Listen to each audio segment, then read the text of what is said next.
hosted what was supposed to be a normal Saturday lunch for estranged in-laws at a home in Leongatha in the state of Victoria in Australia. The invitees were Simon Patterson, who is Erin's estranged husband, Gail and Don Patterson, which are Simon's parents, right? Heather Wilkinson, which is Gail's sister, so Simon's aunt. Are you following? And then her husband, Ian Wilkinson. Those were the people who were invited to this lunch. Now, all but one of these people actually showed up for the lunch. Simon, the estranged husband, skipped out on the lunch right before it was supposed to happen, right? So he wasn't there. But the other four were. Now, this was supposed to be a family meal where differences could be reconciled and future plans made for the sake of the estranged couple's children, right? So more specifically, it was about visitation rights. Okay, that's what this lunch was supposed to be about. Now, on the menu was a home-cooked beef Wellington, so cooked by Erin herself.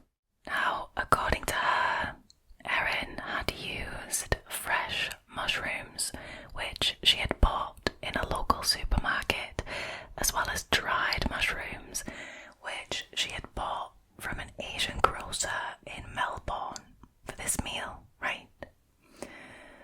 So Erin and Simon's two kids, they were present when the family gathering began, but supposedly went to the cinema like right before the meal was served. Now, supposedly they ate leftovers of this beef Wellington for lunch the next day, but Erin said that she scraped off the mushrooms because the kids don't like mushrooms. Now, this is where it gets a bit confusing, right? Because initial police reports state that the kids were there for the entire meal and they just ate something else. So that's, conflicting information. But either way, the kids are fine, right? Now, we can assume that this lunch went fairly well, or as well as possible considering what it was supposed to be for, right? But that night, after everyone had gone home and everyone was in their own beds, all four of the guests, the elderly guests, so Don, Gail, Heather and Ian, all felt violently ill and they were taken to hospital.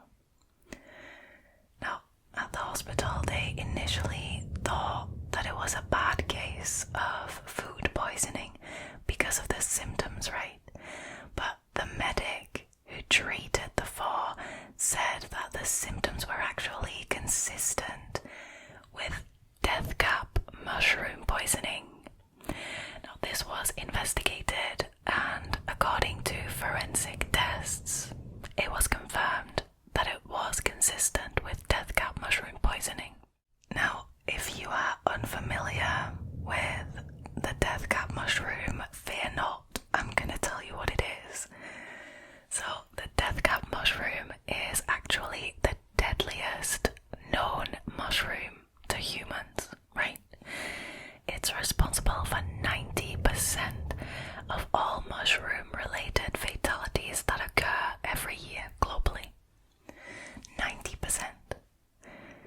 Now, if you ingest this mushroom, it leads to kidney and liver failure, which is never fun, and if left untreated, it leads to death.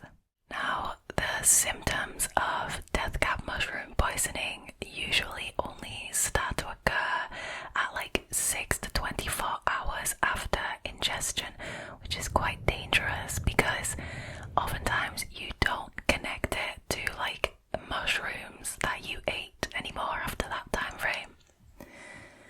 Now, the death cap mushroom is actually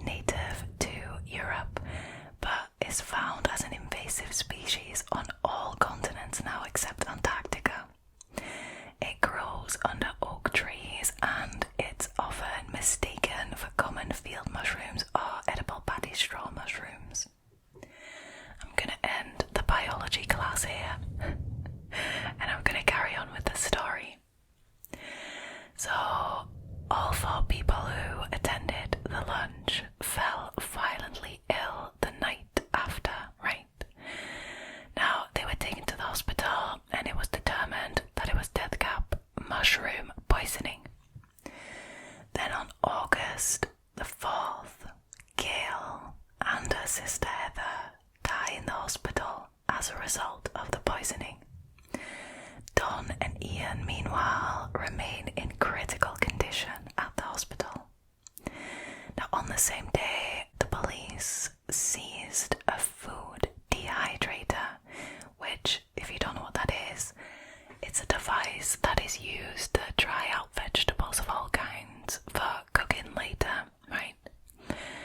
Now, they seized that because they found it at a local tip near Erin's house, and it was sent off for forensic examination. The test results from this food dehydrator have not been made public yet.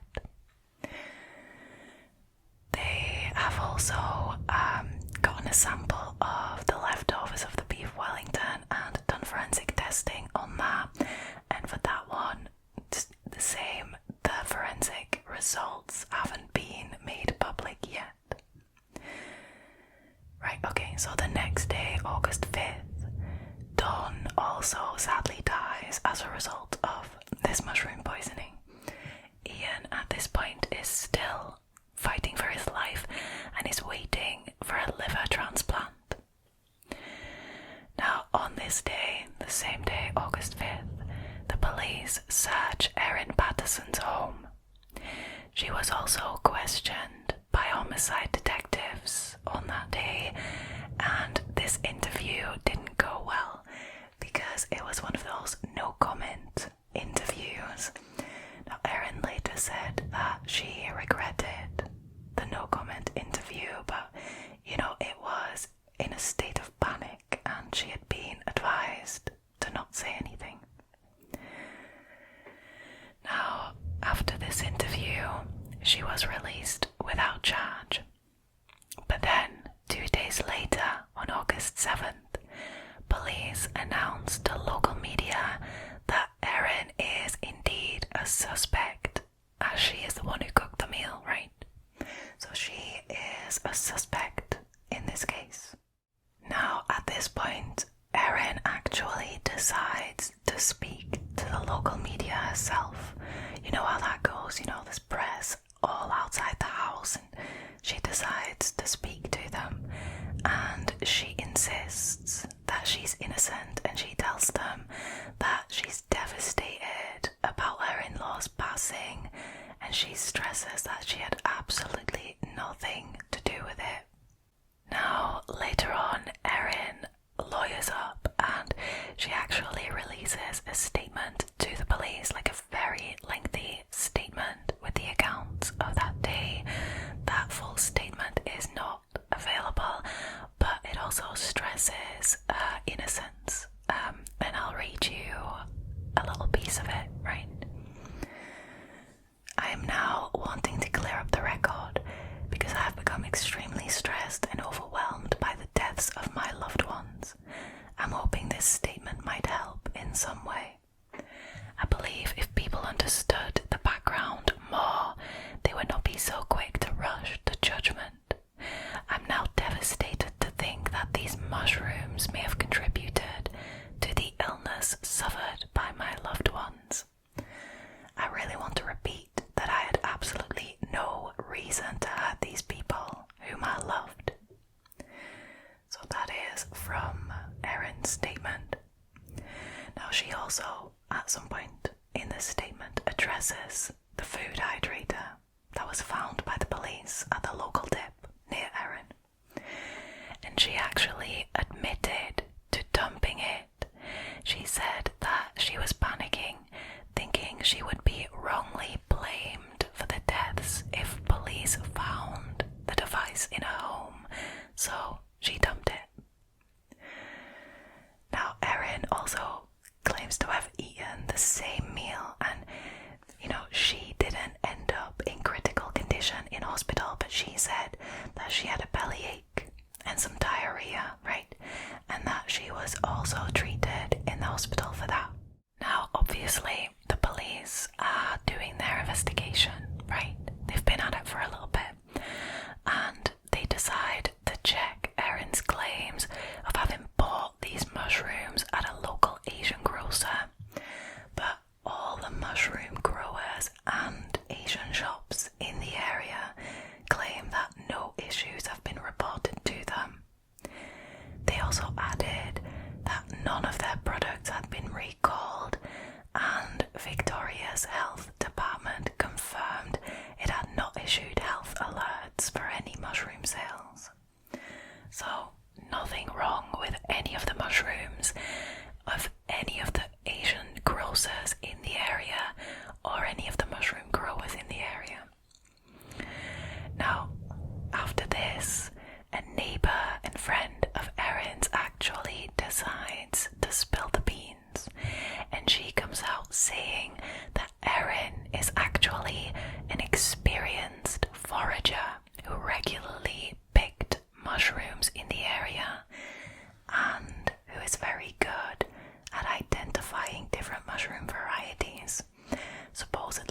she owned different books on the subject too. Now, on September 23rd, so nearly 2 months after the incident, Ian Wilkinson, who had been fighting for his life in the hospital still, made a miraculous recovery after having received a liver transplant, and he was discharged from the hospital, which, thank God, right? Like, at least somebody lived to tell the tale. Obviously, it's awful that the other 3 died, like, obviously. But yeah, I'm so proud of Ian Wilkinson for hanging in there and for fighting for so long. Now, anyways, I don't know if maybe Ian Wilkinson was able to provide important testimony. That's kind of like a speculation that is out there, but it's not confirmed.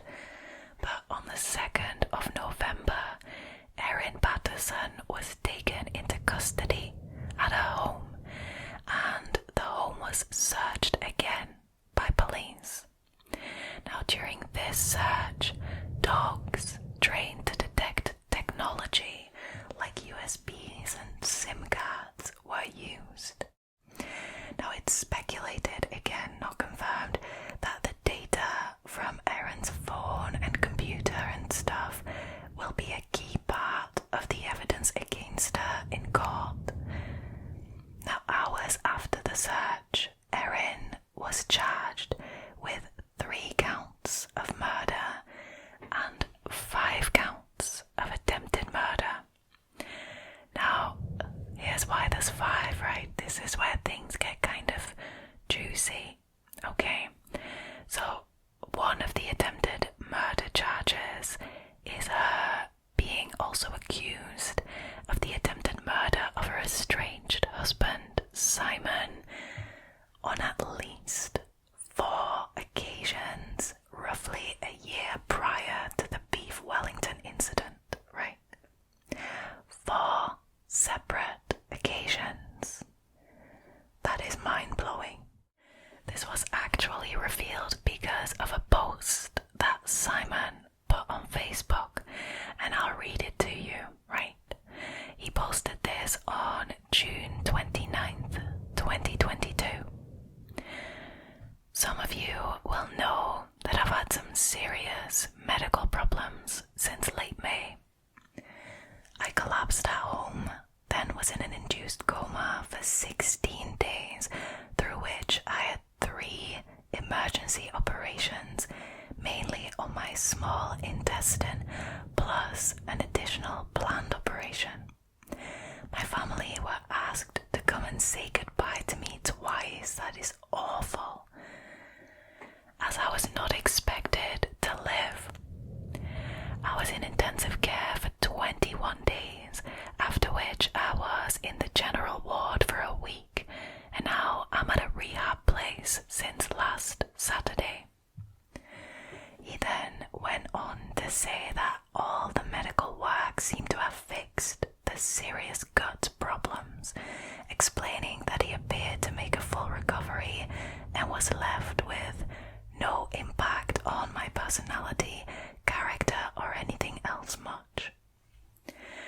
Now, on the day of his post, he said he was looking forward to a visit from his wife Erin and his children. He also says, I have a big scar on my tummy, which is healing itself slowly, and I have ICU-acquired weakness, which is a common condition of people who lie in intensive care for a long time, as I did. Right, the plot thickens. So, since May 2022, there have been at least 4 incidents of Simon taking ill at his home with quote-unquote gut problems, right? And he is treated for all of these in the hospital, spent lots of time in the intensive care unit, has surgery, a planned operation, emergency surgery. Like, this is a big deal, because this mystery illness that Simon experienced in 2022 was so similar to the symptoms of death cap mushroom poisoning, these cases were connected and it is included in the charges. Right, now Erin's trial hasn't happened yet, obviously, and it is supposed to take place in May 2024. So, I will be keeping you guys updated on this. But I remember when this first happened and I was reading about it and I thought, this is like something straight from like a novel, like a murder mystery novel, right? It's wild. I mean, if you get invited by your daughter-in-law to go for lunch or to have lunch at her house, you don't expect to lose your life going there and eating there, right? Of course, I'm not implying or saying that Erin Patterson did this, right? The trial hasn't happened yet. The test results haven't been made public yet. There hasn't really been any evidence that has been made public yet. The trial still needs to happen, like I said, and obviously it's innocent until proven guilty. But I am looking forward to being able to update you guys on this case. Now, had you heard of this case? Had you read about it? Let me know in the comments below. What are your thoughts on it? Would you ever risk eating a beef Wellington again in your life? I mean, is it worth the risk?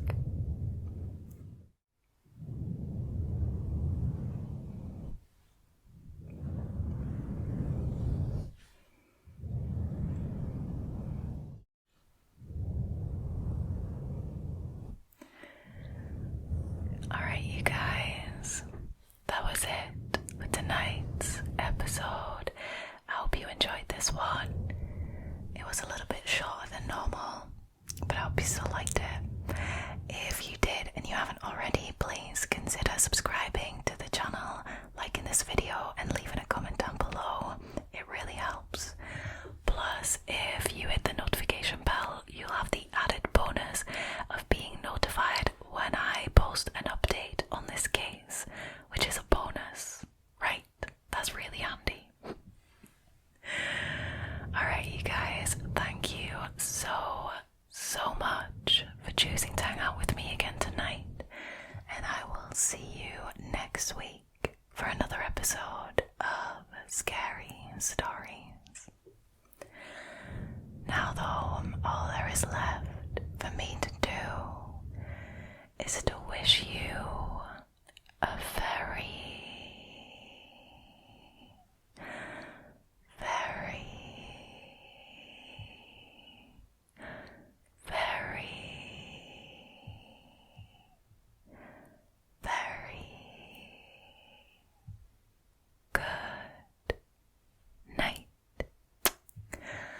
good night. Sleep well, sleep well, sleep well, sleep well.